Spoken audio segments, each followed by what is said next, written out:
So post ESOPEC, where does radiotherapy fit? We have already listened to all the trials and about cross, float and magic, everything. So I'll just tell you what a radiation oncologist decides when a patient comes to us.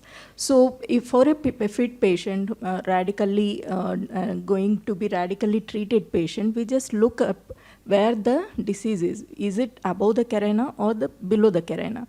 So any disease which is above the carina will go for radical concurrent chemo-RT, and salvage surgery will always be done if at all there is any residual or recurrence of local disease. Otherwise, it's only concurrent radical chemo-RT for all supracarinal diseases. And most of our Indian patients, what we have seen is they're all squamous cell carcinomas, and they do respond to radiation very well, and hardly seen any adenocarcinomas in the supracarinal. Even if it is there also, the literature says that supracarinal, you can still go ahead with concurrent chemoradiation. Then the histology is squamous cell carcinoma. Usually it will be definitive chemoradiation, and where we need to add surgery and all, I will tell you little later. Then if it is adenocarcinoma, the scenario is totally different after ESOPEC studies. Then for the radiation doses, we do not go for high dose radiations as of now. All the high dose trials have been failure, and there is no local control or any kind of benefit after giving high doses. And the definitive RT doses are only 50.4. We do not go beyond it, except for cervical esophagus, where it is up to 60 gray. The reason being, this is one area where it almost all behaves like a post-cricoid carcinoma. So maybe we are justified to give up to 60 gray, but rest of all the patients will go up to only 50.4 gray.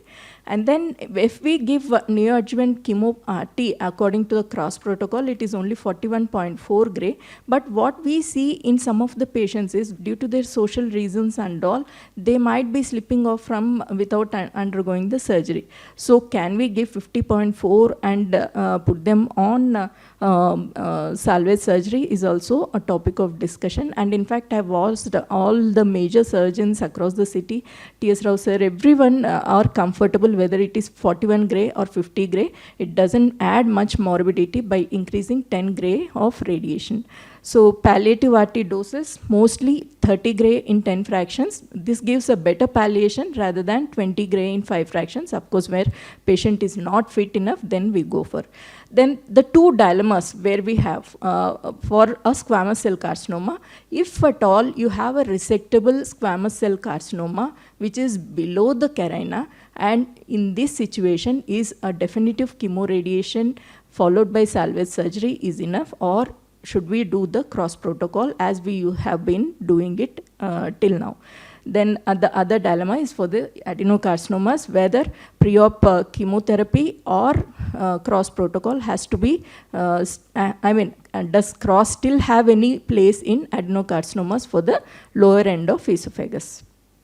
So if you look into the ESMO guidelines, both are options. So whether it is a squamous cell carcinoma or a locally advanced esophageal adenocarcinoma, you have a specific subset of patients where adding radiation will still have some place, not for every patient, but only for some particular subset of patients, there is still a place, and we'll discuss what it is. So, the reason why we do mostly the definitive chemo-RT for majority of the patients is that we have seen already that RT gives a good response in all these squamous carcinomas, especially from the cross protocol, although only 23% of these patients were squamous cell carcinomas. But still, out of those small numbers also, we have seen that with 41 gray itself, we could get a good response to radiation. Then organ preservation is something which is widely followed across all the sites, whether it is head and neck, urinary bladder, rectum, anal canal and all. It is going to be coming up in a bigger way, and more so in esophagus also, especially if you have a squamous cell carcinoma. Then we have a good salvage surgeries now available. The surgeons are comfortable even after doing a complete, definitive chemo-radiation. And since we have reduced the doses also, the post-op complications also have come down after salvage surgeries. This is only for patients who have residual disease. Other patients will be just followed down put on follow-up. So what are the randomized control evidences we have for definitive chemoradiation? One is the German trial, other one is the French trial.